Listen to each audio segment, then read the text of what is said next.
Hello guys, welcome back to the channel and I hope you all are doing absolutely well. So guys, this video is going to be helpful for all those associates or employees who are working in TCS and are having their grade below C2, right? That is C1 or below C1, that is C1Y or any other grade. So this video is helpful for all of them because you know that the Wings 1 exams are going to happen in the upcoming months, and for that you need to prepare for some tracks. If you are not aware about it, how to give the exam and what all are the details you need to be prepared for, you can check the latest video on my channel. I have already created a video for this. In this video we are going to see the entire topic that is related to DCA Python. Okay, so this is going to be our first session of this topic, and in this video basically we are going to cover all the basics of Python, and in the upcoming videos we are also going to see some coding questions as well as the MCQs questions, because in the exam MCQs and coding questions will be asked to you. So without further delay, let's start with our video. So make sure to subscribe to the channel if you haven't done yet. So this is the playlist that I have already created on my channel related to TCS DCA, and this is based on Python only, and in this I have solved many Python questions. So if you have not checked this yet, make sure to check it. I will leave all the links in the description box so that you can check it. And also make sure to follow me on Instagram, and if you have any doubts, let me know in the DM section of Instagram. So let's start with our today's topic, that is the Python. Okay, so let's start with, first of all, what is Python and what do we need to do in order to learn it. So let's straight away start with Python's introduction. So what is Python? Python is a popular programming language. It was created by Guido van Rossum and released in 1991. Okay, so what it is used for? It is used for different purposes like web development, software development, mathematics and system scripting.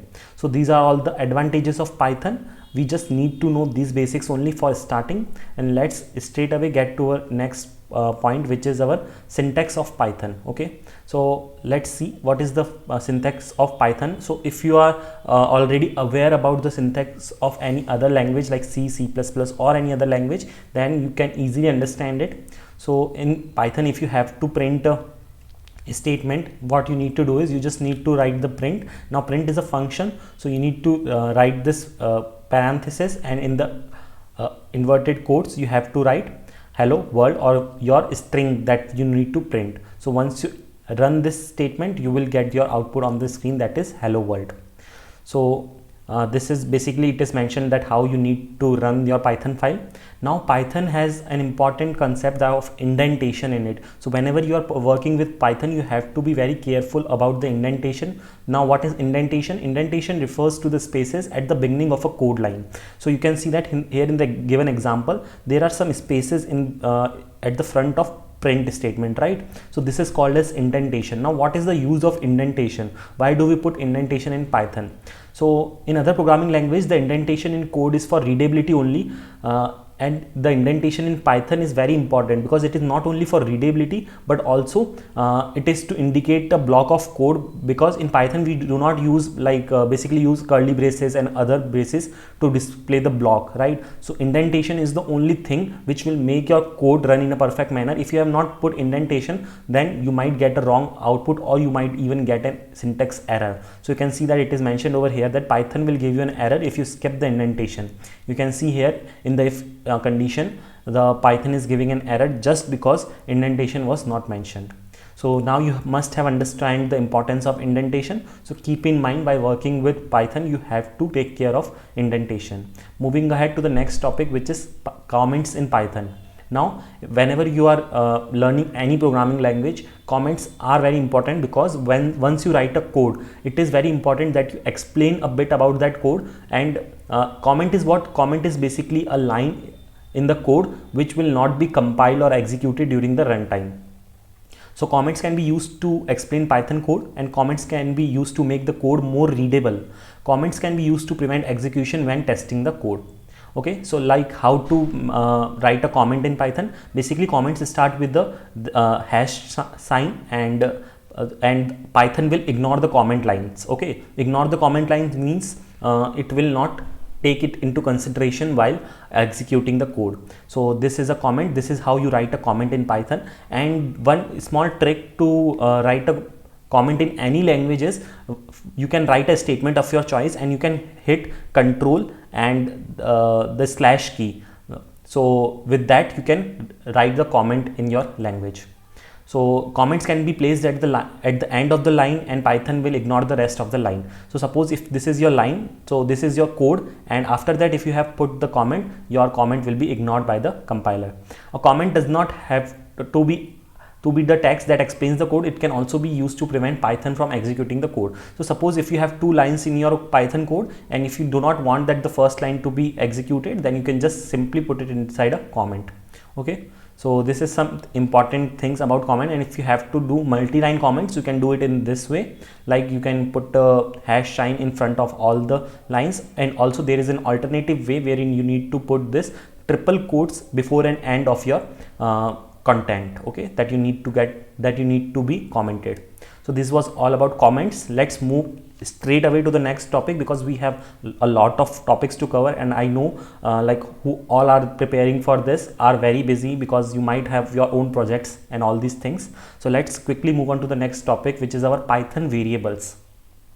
So what are variables? Variables are containers for storing data values. Okay, so in any programming language, if you have to store some data, you make use of variables. Now Python has no command for declaring a variable. A variable is created at the moment you first assign it a value to it. Okay, so there is no specific command for declaring a variable. How you can declare a variable inside Python? So x is your variable and 5 is the value that is assigned to it. Similarly, y is the variable and John is the value that is assigned to it. So when you will do print x, you will get the value of 5 and value as 5, which is the value of x, and when you will do print y, you will get John as the output. Okay, so variables do not need to be declared with any particular type and can even change type after they have been set. So this is very important point to consider in Python, because on this topic you can get many multiple choice questions. Because usually in other languages like C, C++, what we do is we define the type also, that is int, boolean, right, or it is float or anything other. But in Python we do not do it. We just simply mention it and it will consider according to the value that is given. Suppose here in the example x equals to 4, so it will consider x as an integer type, right? And after that what we have done is we have again assigned the value, another value to x, that is Sally, right? Now Sally is a string, so now the type of x will be string type. So you can see that a single variable x is considered of different types based on the value that is assigned to it. Now casting is also an important thing. Like if you want to specify the data type of a variable, this can be done using casting. Okay, now what is casting? So suppose here x will be 3, now y will be 3, because here the int is given, so y will be having the type integer and x will be having the type string and z will be having the type float. So in this way you can also do casting, which means that you can specify the data type that you want your variable to be. Okay, let's move on to the next thing, which is our Python variables we have already covered. Now the next thing is Python data types. Okay, so Python has data types, but we do not specify them explicitly. So let's see what is this. In programming, data type is an important concept. Variables can store data of different types and different types can do different things. Python has the following data types built in default in these categories. So numeric types, it has integer, float and complex. In sequence types, it has list, tuples, range. So list and tuples, these are important points to remember, and we are also going to see them in the later section of this video. And in mapping type we have dictionary, in set type we have set and frozen set, in boolean type we have bool, and in binary types we have bytes, byte array, memory view, and in none type we have none type. Now you don't need to remember or by heart these kinds data types. You will get to know when to use one according to your requirement. So getting the data type, you can get the data type of any object by using the type function. So just in case if you want to know the data type of the variable y, how you can do it, you can just simply print it by using the variable keyword type. Okay, now type is a function in Python in which you need to pass your variable and it will give you the data type of that variable. Setting the data type, Now you can also set the data type. In Python, the data type is set when you assign a value to a variable. So here you can see that we have already seen this. If you assign a string kind of value to the x variable, it will be considered as a string variable, right? So its data type will be string. Similarly, if you assign an integer value, it will be considered as an integer. Float value, then it will be considered as float. And these all are like sets, tuples. We are going to see that in this video only. So let's move ahead with our next topic, which is our operators in Python. So operators are used to perform operations on variables and values. In the examples below, we use plus operator to add together two values. Basically, operators are something which acts upon two values, right? So here you can see that plus is an operator which is adding these two values, 10 plus 5, and it will give us the answer as 15. Now Python divides the operators into following groups. The first one is arithmetic operators, assignment operators, comparison operators, logical operators, identity operators, membership operators, and bitwise operators. Now you need to there is no need to know in detail about these operators, but you just need to know that what all are these operators and what all are these operators provides you. Okay, so for example, arithmetic operators provides you all these operations like addition, subtraction, multiplication, division, modulus, exponentiation, and float division.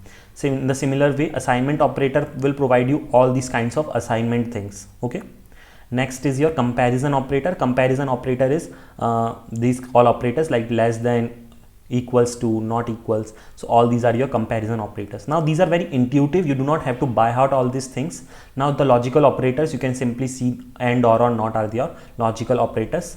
Again, you have next thing is identity operators, which is and is not. Like these are not much used, so you will occur like amongst these only, like comparison operators and assignment operators in most of the times.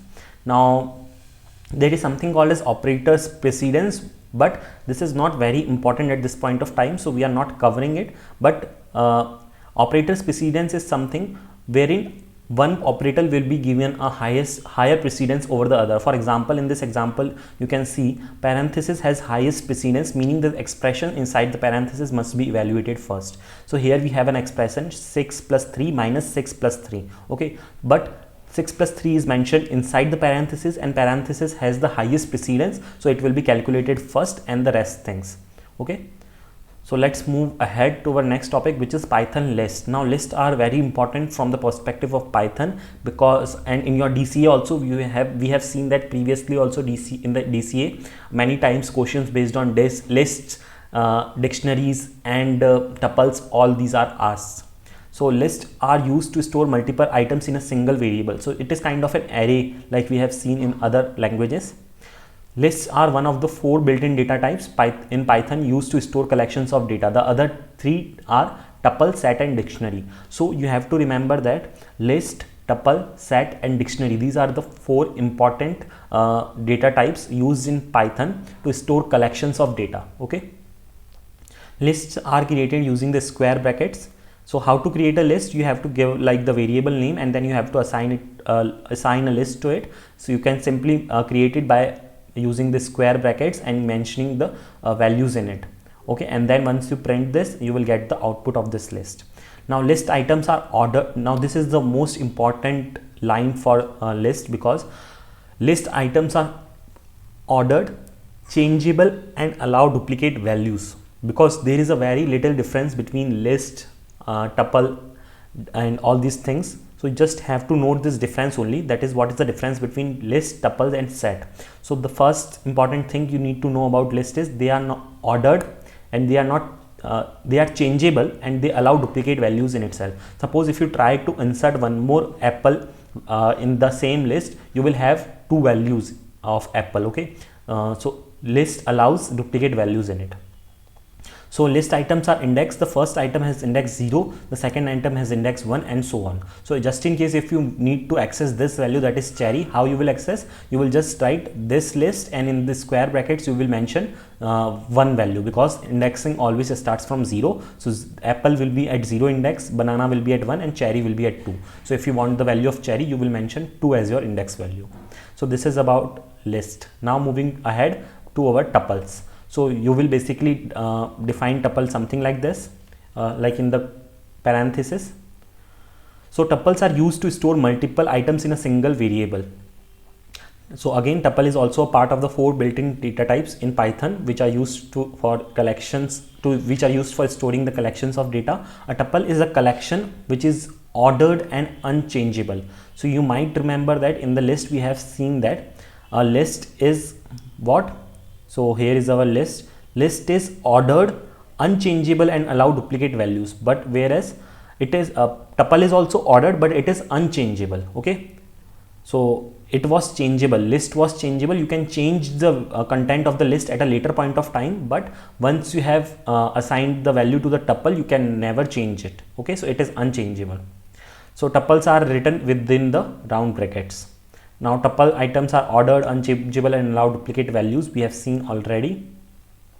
So tuples items are indexed as similar to the list. So these are the only things that you need to remember, because these differentiate one collection from the other, that is a list from tuple and from other data types. Next is your Python sets.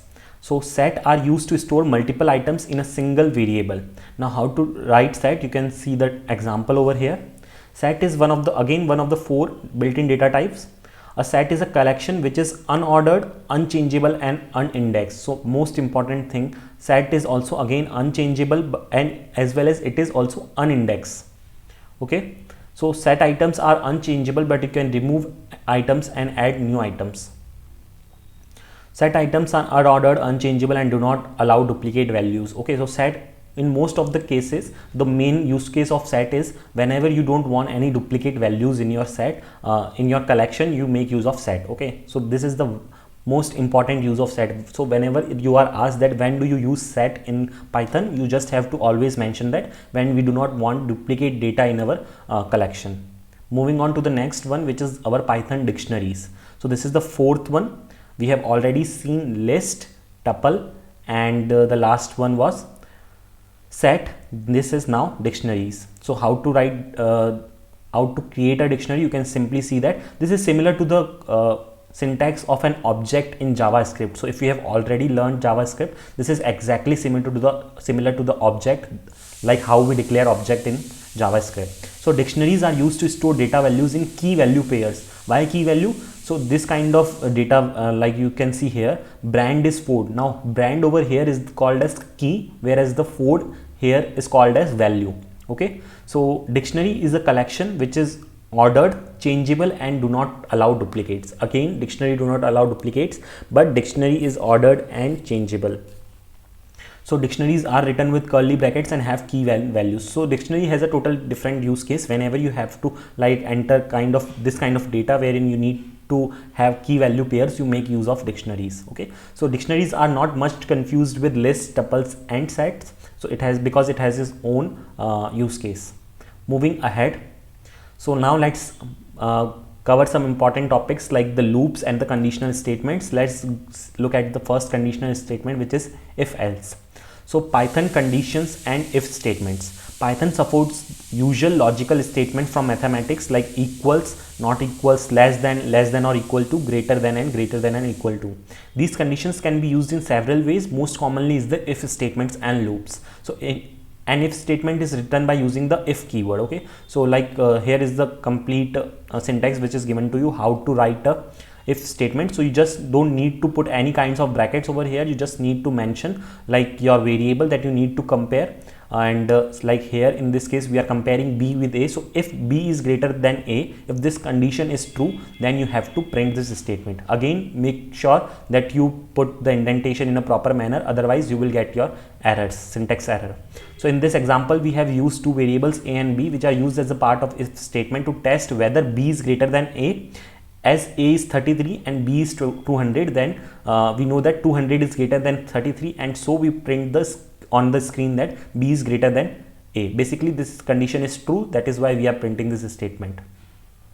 Again, as already mentioned, you have to take care of the indentation. Now in similar to if, we have something called as else if, wherein you can even put an else condition. What will happen just in case if this condition holds false? Okay, so if this condition is false, that is if B is not greater than A, then in that case you will go to this else if part, and you will again check whether this condition is true or not. If it is true, then you will simply print it. And finally at the end, what you can do is you can put an else in this manner. So first of all, it will check this condition. If it is false, it will go to this condition. If it is false, then it will not check any other condition. It will simply go to the else part, and it will print whatever is given in the else part. I hope like everyone is very much clear about the if else syntax. We just need to know how it is happening in the Python. Moving ahead to the Python while loops. So Python has two primitive loop commands, that is the while loop and for loop. So within the while loop, we can execute a set of statements as long as the condition is true.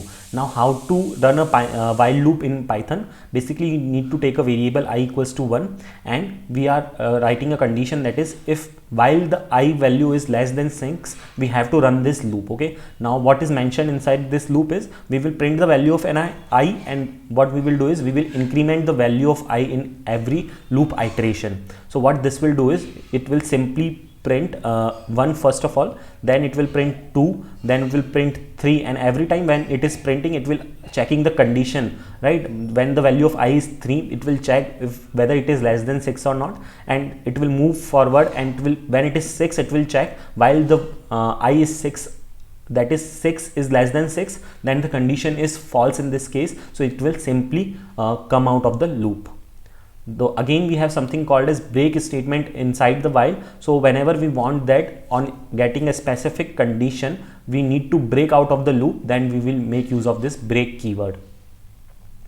In the similar way, we had continue statement, like if we want that on getting this specific condition true, we don't want to print or we don't want to execute whatever inside the loop, we just want to escape that loop, right? So in that case, we make use of continue. So suppose whenever the value of I will get equals to 3, it will not print I at that point of time, it will simply move again inside the loop, and it will check the condition for next I, okay, which means that it will skip that part. So this was about while loops. Moving ahead to for loops. So a for loop is used for iterating over a sequence, that is either a list, a tuple, a dictionary, a set, or a string. This is less like for keyword in other programming language, and it works more like an iterator method as found in other object oriented programming language. With for loop, we can execute a set of statements, one for each item in a list, tuple, set, etc. Because what this statement is basically saying is, in other programming languages like in C or C++, you might have observed that for loop was mentioned something like a for statement will be mentioned, and you can even iterate it over the numerical values. What you used to do is you set the value of I, and like it will start from 1, and it will check the condition well until the I value is less than 10. You need to like run that loop, but in Python it is not so. If you have to run the for loop, you had to have a collection. Like now the collection can be any, like your list, tuple, dictionary, set, or a string, but you need to have your collection. So let's see how to run a loop in Python. So first of all, what we have done is we have taken this list, and in this we are running a for loop on it. So for x in fruits, so x in fruits means x is an iterator which will iterate to every value of fruits. So x in fruits, and we will print the value of x, which means that first of all it will print apple, then it will print banana, and then cherry, and so on and so forth. So it will iterate over our complete collection. Okay, so this is only the syntax that you need to remember for the for loop, that is for x in and your collection name, which is fruits in our case. Moving ahead, now we have something called as functions in Python. So function is a block of code which is only run when it is called. You can pass data known as parameters into a function. A function can return data as a result. Okay, so like what is the main use case of a function? Like you don't want to write the similar code again and again, because there might be cases in your code where a same functionality is getting called again and again. So what you will do is you will simply write it once, and you will call it whenever you are whenever you need it. Now how to create a function in Python? So simply you just have to write def. You have to make use of this def keyword, and you have to give name to your function, and you have to use this parenthesis and colon, and then you have to write your whatever content that you need to put inside your function. Now this is what creating a function. this is, you have created this function once and you need to call it now, right, multiple times. Now how to call the function? To call the function you have to use the function name followed by parenthesis, as simple as that. So this is like calling the function. We have already defined this function or created this function, now we are simply calling it. So now if you want to call it multiple times, you can write the same line multiple times and your function will be called multiple times. Now passing arguments, so many a times you need to pass arguments inside your function. So in this way you can pass the argument. So whatever the value that you will pass while calling the function, that will be passed over here, and while you are printing your values you can make use of that. Okay, so f name, so basically my function, when you will pass ml over here, ml will go here and ml refsness will be printed in your final output. So I hope now functions are also clear to you. Now this is the final topic of our Python, which is Python modules. What is a module? Consider a module to be the same as code library, a file containing a set of functions you want to include in your application. Now let me give you a very easier explanation of what is a module, because in many cases what happens is, whenever you are writing a code, right, now it might happen that you will not write all the functionalities from scratch. What you will do is you will take some part of code from the internet and you will include that in your code, right? So in order to avoid writing a lot of code which you might not need to write by yourself, because it is already available on the internet somewhere, you can take that code to your code, right, and that is done via module. So how you can take that module of code into yours is basically what a module is. So that code that we are taking from someone else is called as module. Okay, now you can yourself create a module which can be used by someone else or can be used by yourself whenever needed. So how to create a module? You can just create a module by using the file extension .py. So what you need to do is you need to create a file and you to give it a extension .py, which is for Python. Now in that you can mention anything. Here what we have done is we have created a function, a simple function which will print the name. Okay, and now this module is now created, right? Now we need to use this module. So how to use this module? We will again create another file and you will import this module. So this import part is the most important, because we are importing this file basically, which is a module, into our other file, which is the new file. So we are importing my module into our file, and my module dot greeting. And now if we have to make use of the function that was defined inside the my module file, you have to do it via using this dot operator. Okay, so my module dot greeting Jonathan. So Jonathan is the argument that we are passing to that function, and it will be taken as a parameter over here, and it will print out the name, that is hello Jonathan. I hope it is clear to you. Now in this video I have taken most important parts with respect to your TCS DCA Python exam, because as you can see that Python is a lot advanced and it covers most and many topics in itself. So we cannot study all at once, and even we do not need to study at this point of time, because in DCA you will not be asked many advanced level topics. These are the basic topics that you need to be prepared for attempting your DCA.